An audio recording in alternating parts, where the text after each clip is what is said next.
Hey, what's up, guys? Before I start this third episode of the Biker Gang podcast, I just want to tell you this. This is the first Biker Gang podcast episode I have made in about almost 2 years. And I do have a problem with the audio. Since the other party was using headphones, I thought I'd try to use headphones too, so I had that problem on my MacBook. But I didn't need to use headphones after all, and I thank the guest on here for pointing that out, and I took off the headphones. Anyways, here's the episode. Hey, what's up, Biker Gang? Welcome to the third episode of the Biker Gang podcast. I'm here with a special guest who has been my Discord friend for about a year, and she has a YouTube channel right here. So, would you like to introduce yourself? I am Soulnight says, otherwise on my handle known as Soulnight, and yes, thank you for having me. Yeah, no problem. Anyways, one of our first topics we're going to be talking about is your recent video. I've known you since you've had under 1,000 subscribers, and it's crazy how much you've blown up over the past few months. Anyways, we're going to be talking about your recent video on the current state of YouTube, because YouTube has changed so much in the past 10 to 15 years. So that's what I'm talking about first, especially since I've known you since you've had under 1,000 subscribers, and I've kind of helped you on blowing up. And now, ever since that video in the past few months, you've gained about 17,000 subscribers, and that's a crazy amount in like the last few months. Yes, though it's important to note that people subscribe for a few different reasons, and one of the important things that happens if you do supposedly blow up is you need to sustain that and make sure that what you upload is what people came to see. And I know for a fact it's pretty hard to blow up without a channel that has copyrighted content, because I used to own a channel that has copyrighted content, but then I had to switch to this channel you're watching right now, and that's where I just do a variety of different content based on around my hobbies and what I'm interested in. And that's where we'll be talking about this one topic of storytime animation, and that's what you specialize in. So that leads me to my first Yes. question. What inspired you to be an artist and start your own YouTube channel? Just as an artist in general or a storytime animator specifically? I would say both, Because since there's you a do lot that can artwork go. and that's part of your YouTube channel. Artwork? I honestly don't know. It just started like, I figured, I don't know shit about how to draw. I'm sorry if I can't curse, by the way, but I don't know how to Go ahead, draw. swear. Let's just learn it. So yeah, I just started with that, just doodling in paint.net, which is a very, very old program that I use to make Minecraft skins, which you could say is at the beginning of my art journey, because that's how I originally just made art. I just wanted to make custom Minecraft skins because nobody uploaded what I wanted, so I figured I should make that. And I guess that's where I started in terms of art. Yeah, and speaking of that, I'm not perfect in art either, but I just go through several different art styles. Like my profile picture, for example, that you see here, it's kind of modified in a way based on how I present myself on camera. And I don't usually do animations that well, but one of my main inspirations to do art is probably Jane Animations and other Storytime animators, and basically the cartoons I've watched. Like Yeah. you know me, I'm a big fan of classic Cartoon Network cartoons, Nickelodeon cartoons, vintage cartoons, and certain other ones as well. I think that's probably what you're inspired by too when it comes to story time, right? Fair amount, fair amount. It's just a lot of things that I've seen and um I guess experience. It wouldn't just be limited to just cartoons. There's like Japanese animation, there's 90s animation, like specifically that.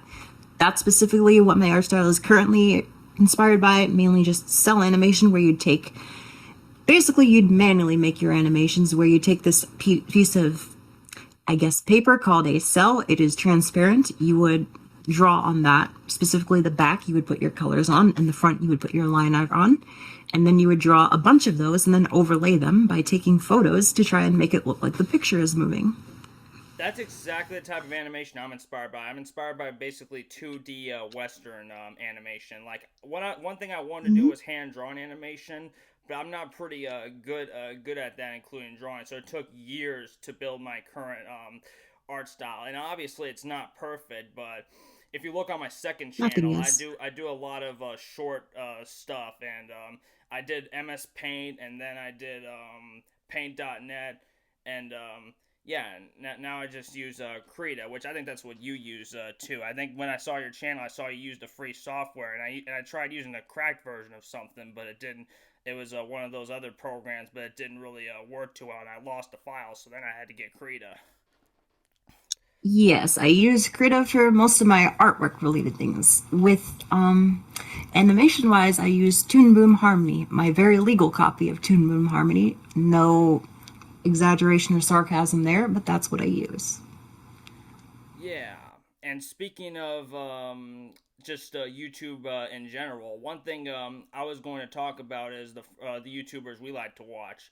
Now, a few of the YouTubers I'm subscribed to are Storytime animators, and I'll tell you how I've known about the Storytime animation. Period. I think I first started watching The Odd Ones Out about almost 10 years ago, due to certain videos that have been deleted about drama. But you should know exactly what I'm talking about. It's related to Yes, I believe copyright I on touched on YouTube, that. which is a broad spectrum we're going to be going over a whole lot later on. It was based on basically false takedowns, which was only part of the problem, which was false flagging. And that's existed ever since YouTube's beginning. But I stopped watching That's the odd one. existed beyond YouTube too, as copyright is an issue that extends beyond YouTube. It is a mess on YouTube because it is a mess in the real world, thanks to the Digital Millennium Copyright Act. Gotta Yeah, love America. and there has to be a reform of that, which that's been talked about like way over 15 years ago, but there hasn't been anything updated about the DMCA, or Digital Millennium Copyright Act. And back to the odd Yes, ones our out real politicians move like slugs.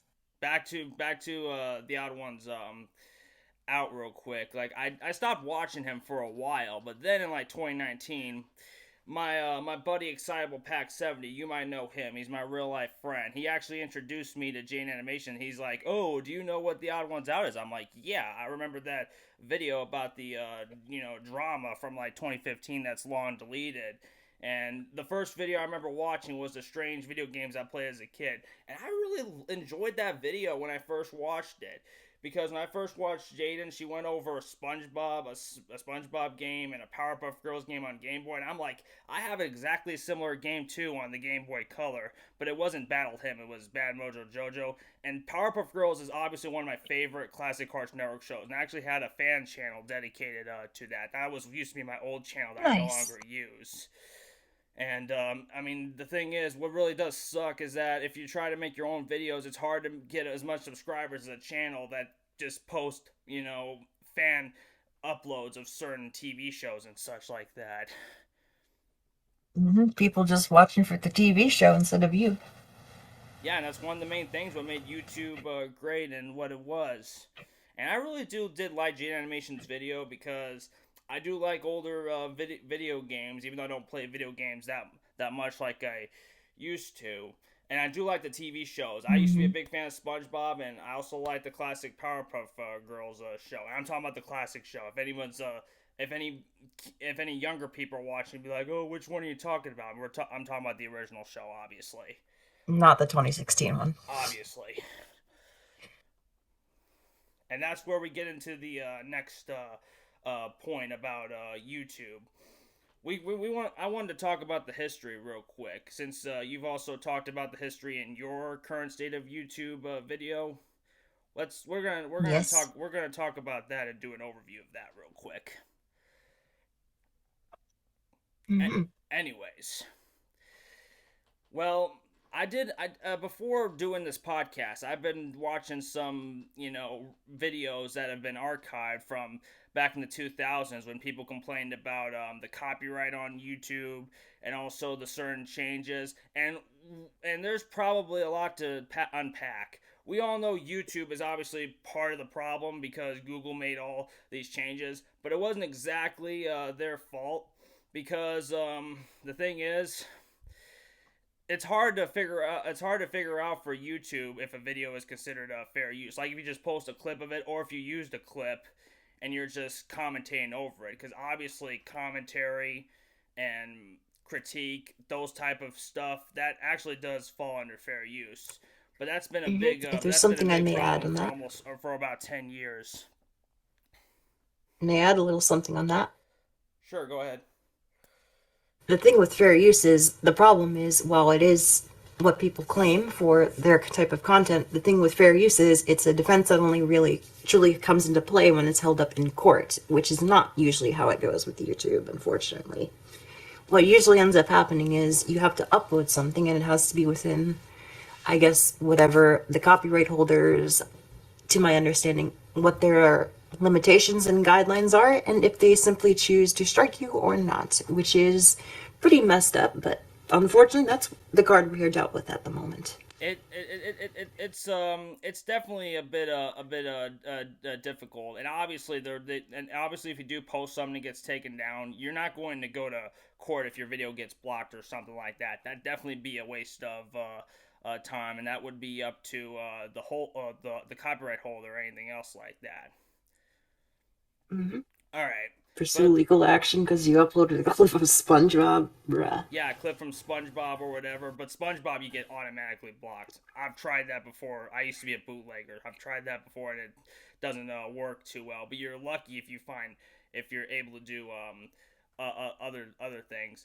And I saw that leaked episode that was like supposedly a very good one. It's like a modern SpongeBob episode, but with sort of the classic art style, and it's official, and it was also pretty good by modern SpongeBob standards. And that somehow made it through the copyright things because you could actually see the comments on it.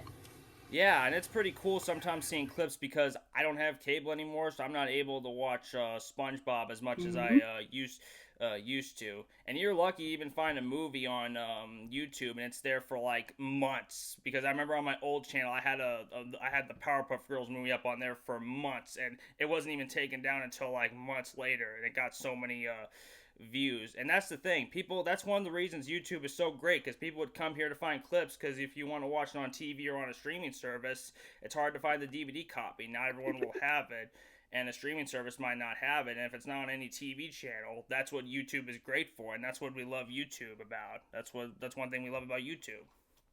Yep, one thing that makes it special. Exactly. And now that we've already got done talking about copyright, and we've talked about how something similar to those lawsuits and such, but luckily YouTube ended up winning that lawsuit, and you can find out more about how they've done that. And luckily YouTube is still here, but sadly when it comes to the community guidelines, ever since the late 2000s or early 2010s, YouTube's community guidelines have gotten false flagging has gotten so much worse. Like especially false takedowns by YouTube themselves. Mm-hmm. How do I know this? Well, one thing I wanted to talk about here with Soulnight is one of my friends from a group I'm in. You might know him. I've actually sent you some videos from him. His name is Steve, or the Weedesy96. He does rant videos. He does vlogs. He does plenty of things like that. But in his live streams, he's just been giving out his own opinion on what he thought about the recent situation from 5 years ago and such. And he's just been giving out his own opinion. But unfortunately, YouTube have some pretty unfair rules about misinformation, and he wasn't meaning to give any misinformation. He was just giving he was just giving out his own opinion. But somehow it got somehow some of his streams ended up getting taken down. And it was hard to get his account back up because it's been gone for 2 years. He had to get a new channel. But now his channel has finally been back up. And get this, you know how difficult it is? You have to get somebody to type in the link or something from the video or something to prove it, so that way YouTube wouldn't reject your appeal. And it's so difficult. That's why it took so long. Mm-hmm. So luckily, I'm glad the WC96's old channel is back up, because he had a lot of subscribers on that channel. But at least he got all his subscribers back, and I'm pretty thankful for it, because there's so many videos that's been lost that I really wanted to see again. Like he made rants on money and other stuff like that. Mm-hmm. And that's the type of stuff I know you wanted to make too, but you never had a chance to make it. Less so much make it, more just share my thoughts on it when applicable. I do have that announcement video coming soon, and that will have some more of that on it.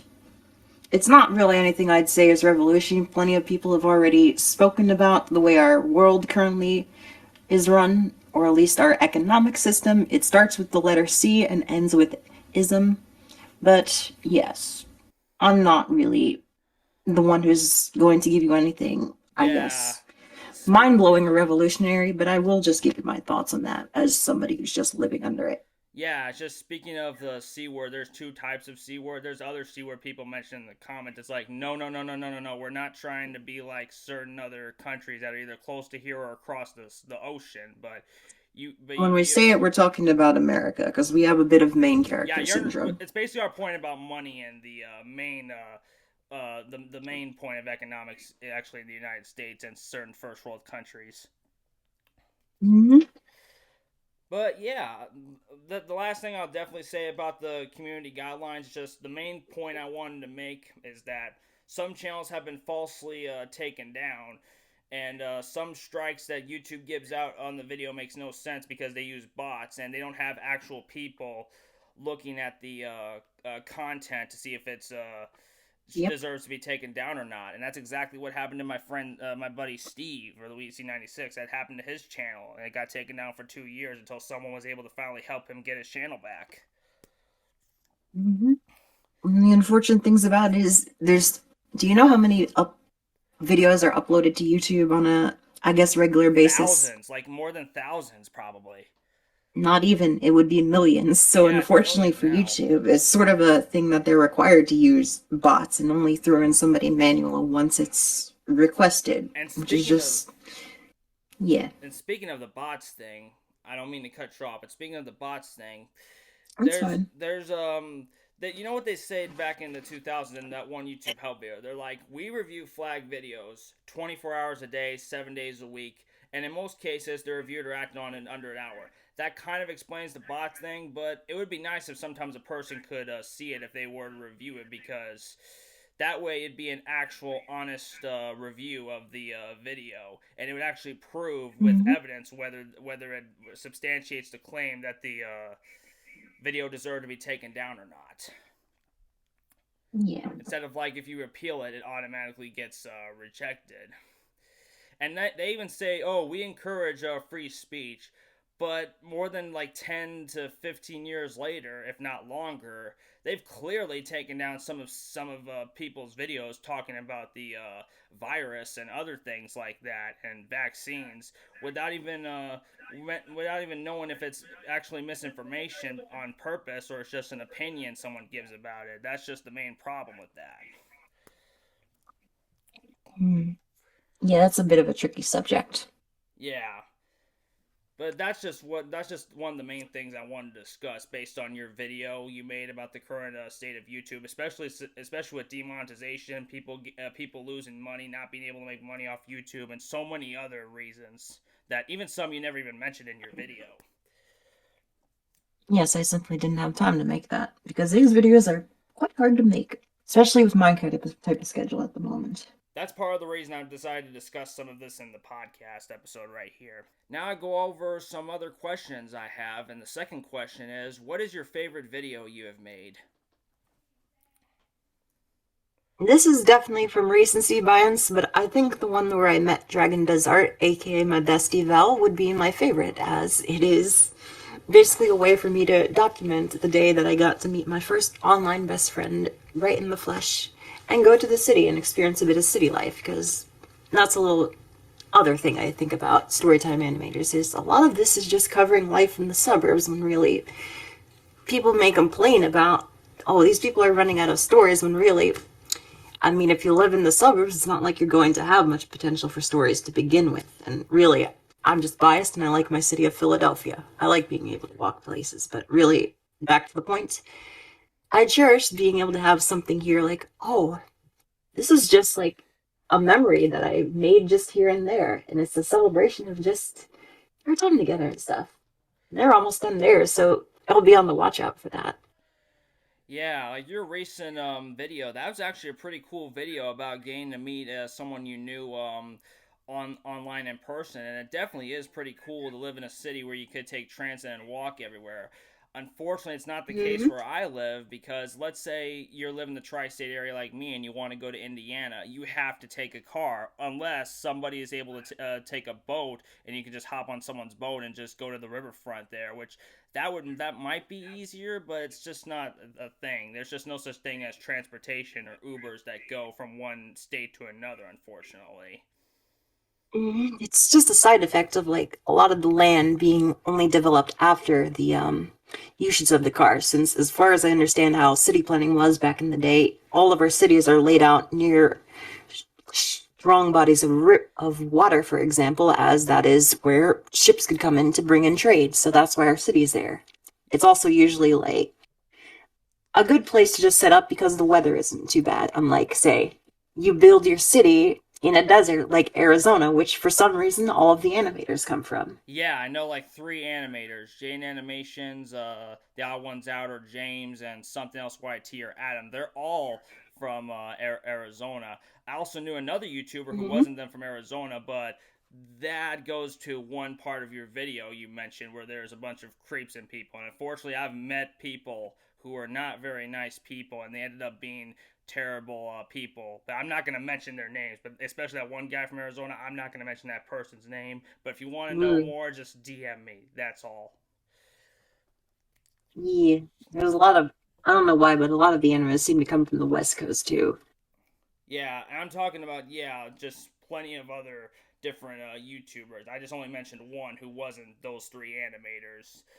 And speaking of Storytime animation, there's also one thing you did mention is that like there isn't like an infinite amount of stories. Even Sugar said this best on one video. Like you can't have an infinite amount of stories. You're always going to run out of some in some cases. And just like Mm-hmm. your example with card dependency, you have to be really careful. It's definitely very easy to make mistakes. If you know from my experience, I have made mistakes, but I'm grateful I'm still here. The thing is, you just got to be Mm-hmm. careful. Yes.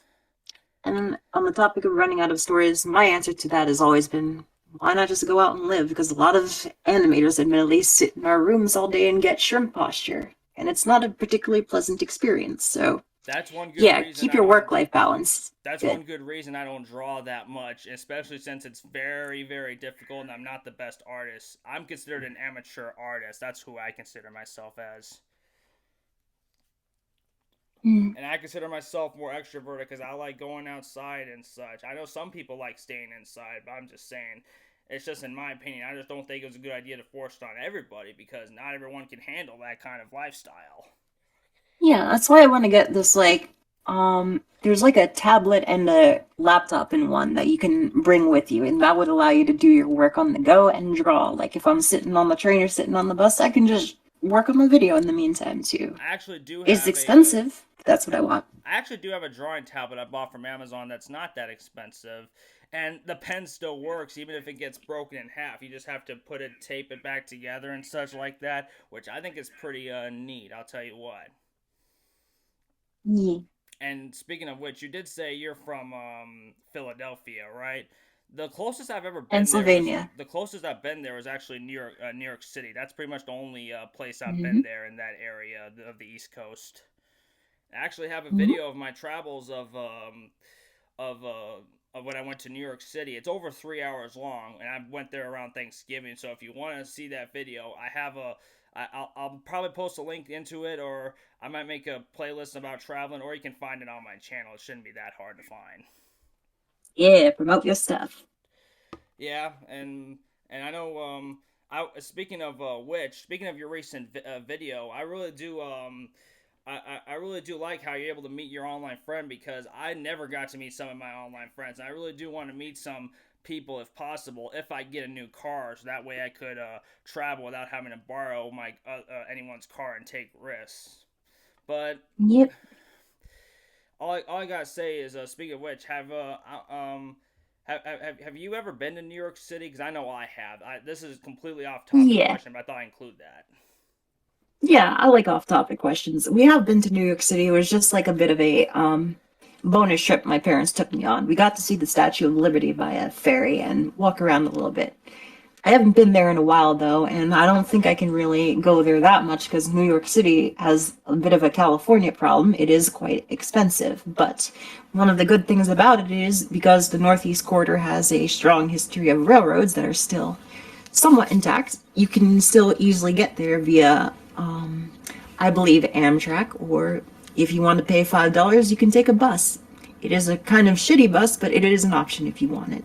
And sometimes I consider that. That's I that's would a like to go back there. that's a good reason I will never live in New York because it costs way too much for rent, like you said, and that's exactly the same thing in California. I know when I went there, you said you've been in the Statue of Liberty. Well, I've actually went to the One World Trade Center, which actually replaced Yeah, the buildings that ended up getting tore down in a horrible Twin tragedy. Towers.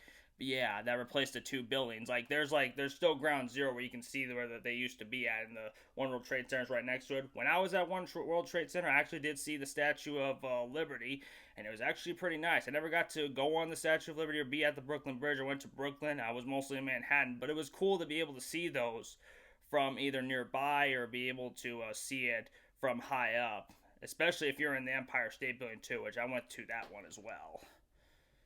Yeah, New York City is pretty iconic for a reason. I wish some of our transportation was as well developed there, where we had at least comparably good biking infrastructure, which we still have good by American standards, but not good by world standards. I mean, I don't mind walking or bicycle riding everywhere. I could do that in my town. It's just the thing is, there's no bus that goes directly from my area to Indiana or anywhere else in the tri-state area. There's just no bus, and it's possible to bicycle ride, but it just takes forever, and it's just not.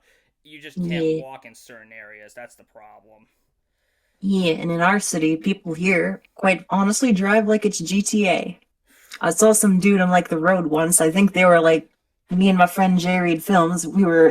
He was like helping me through out some stuff, and we saw some people get out of their car and like, dude, are they recording? Because one dude had his camera out at the window, and the other dude would get out of his car to like dance like he was drunk, and he probably was considering how he drived. Yeah, it definitely is crazy. Maybe next time I visit New York, I was planning on going to Philadelphia because I actually do have a relative. I have a cousin. She actually lives in New Jersey. And I got to meet her before, and it was Mm-hmm. actually pretty nice. I do have a small clip. You don't actually see me with her, but I just filmed the One World Trade Center from nearby while I was with them. That's actually in the video. But yeah, I hope you enjoy your visit to Philadelphia. I hope I do get to go one day. Maybe I will. Maybe I might. Maybe I might. I don't know. But anyways, this is where we Mm-hmm. go into the last question I have for you, Soul Knight. What are your hobbies you enjoy other than making YouTube videos and art? Honestly, a very good question. It's hard to decide because there's a lot of things I do, mostly in my free time, whenever I do have it, which usually isn't much, is I like to go play Minecraft again and then go work on my Minecraft world. I'm trying to build a forever world at the moment. In the meantime, I also like to go out and try some good food in our area because that's another thing I will toot the horn about for Philadelphia gladly. It's that I like our food. It's pretty good, and I like trying it all, even if it's expensive. But I'm giving my money to like somebody local instead of some Walmart, so it evens out whenever I Yeah, get the chance to. yeah. Speaking of which, those are two of your hobbies you mentioned, are playing video games and trying food. That's actually something I like to do, is go to new restaurants and try different food. Just the thing is, I don't. It's usually I don't go out that often because it's very expensive.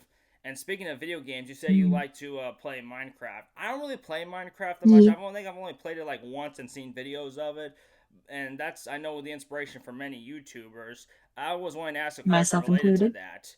Speaking of which, have you ever seen the Minecraft movie? Yes, legally. Definitely legally, but I have seen it. Yeah, So when is I Dragon. and I'll tell you what, I know someone's like, "Oh, you shouldn't go see it in the theaters because people go nuts." Well, here's the thing: I went like before I got into an accident. I actually did end up going to the theaters, and I saw it at the theaters, and this was like the middle of the day, and there were a lot of people, including kids and others there. but at least people didn't go crazy when on certain scenes and such like that. And I actually thought the movie was pretty good. This is why you should. They say don't judge a book by its cover, or don't judge a movie by its trailer. And Minecraft movie is a perfect example of that. And I know not everybody liked it, but to be fair, as someone who Hmm. doesn't play Minecraft that much, I really like the movie. It's a good example of why you shouldn't judge a movie by its trailer. Yeah, fair enough. I have my own opinions on the movie, although my man Jay Reed Films again, he did offer to help clean up some of the because he went to go see the Minecraft movie and he offered to help the employees clean up their things, and one of the things you could see there in the big mess that they left in the theaters was a half-empty bottle of liquor. Oh, yeah, they would sneak in a lot of stuff in the theater. Thankfully, I never seen that happen at the AMC theaters. I actually went to an AMC theater to see the Minecraft movie. That's the last movie I've actually saw, Mm. and I never had that problem. Thankfully, no one else in the theater acted crazy. And I know some would say, "Well, that's because you went there in the middle of the day. You didn't go there in the evening at night." That might be fair, but it also depends. Yeah, you gotta look through the hooligans, and if you ever get crazy in a theater, don't get too crazy, just crazy enough, because that's what made the FNAF movie special to me. It was like when somebody would get chomped in half, they go, ooh, and that made it pretty memorable. Yeah. But Yeah. I think that's like pretty much it. We've talked about pretty much all the topics. To review what's been talked about in this podcast, we've talked about YouTube based on your video on the current state of YouTube. We talked about our thoughts on YouTube's changing and how YouTube might possibly change for the worse, and all the changes that have happened that might have ruined it. We've also talked about traveling real quick. We've talked about we talked about hobbies, YouTube channels, some videos, and just other related stuff based on those questions. And I think that's about pretty much it. So anyway, Soulnight says I'm really happy you've been able to join me on this episode 3 of the Biker Gang podcast, and it's been Mhm. great having you. Yes, thank you for inviting me as well. If I may add one more question, if it's not too big of a ask for your time, as somebody upstairs is vacuuming, may I add one more thing? Go ahead. Hello? Okay. Yeah, you mentioned too, you wanted to ask how I got into Storytime animation, correct? That's correct. If I haven't asked earlier, we'll talk about that right now. Yes. Well, I can explain that. I can explain that studios if you sorry. Okay. Well, I came into it because I did not get to watch the original sort of big trio or the people who most people have watched, I guess, as a kid or when it was big. I didn't watch that because I was in my edgelord phase and I thought that shit looks stupid. And I was wrong about that. Because what changed my mind on it was I'm not sure how I came about the video, but I watched Everything Wrong with the Storytime Animation Community Critics by Quinn Curio, and I very, very much liked the video and how she helped showcase like what the Storytime animation community can be about. And I thought, yeah, it is pretty interesting. And she made some very, very good points as to criticism online. Like, that's another topic for another day, but one you'll have to navigate on your own. That's just one part of it. Yeah, As I move forward into that too, go ahead. I've actually seen that video you've talked about, where they talk about the critics. And I'm just not going to go over some of these people, but there's a difference between just giving people advice and giving people advice where you shouldn't take. And I can kind of understand why you shouldn't take certain advice. But luckily, some of that beef I know has been squashed. And that's pretty cool how you've gotten into storytime animation like that. But for me, I've always been into cartoons and animation. It's just I'm just not that much of an artist. We'll just put it that way. Yeah, well, art is a skill that is gradually worked on. I didn't make anything special to begin with, and I don't think I make anything particularly mind blowing that nowadays either, but I still make it anyways, and it seems people enjoy it. And I guess that's another thing.